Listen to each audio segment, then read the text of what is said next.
Okay, ito yung habits model for peak performance. So, ibig sabihin, hindi lang to sa mga athletes. Ito sa pagtatrabaho din. Okay? So, habits model, highlights. So, anong ibig sabihin ng highlights? Yung mga ginagawa mo na kapansin-pansin. Sa basketball, yung mga pambirang tira, yung mga pambirang pasa, yung ganyan, yung ibig sabihin yung highlights is yung maaalala ng tao. So, syempre, naka-align yun syempre sa goal mo. Ano ba yung goal mo? B, alam na natin yan, binibreakdown yung task.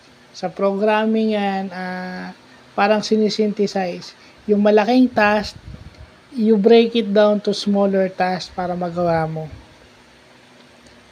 Syempre, para maging peak yung performance mo, imposible namang hindi ka magpapakahirap na walang reward. O parang i-treat mo man lang yung sarili mo after a day's work o hard day's work. So, incentivize yung T is track.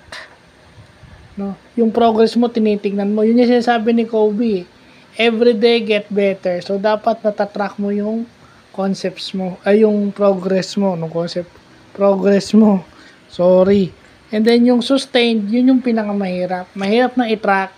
Mahirap pa siyang i-sustain kasi mentally nakakapagod. Have to be mentally tough. So, bago ka magdesisyon na gawin yung isang bagay na yun, dapat nagdesisyon ka ng buo.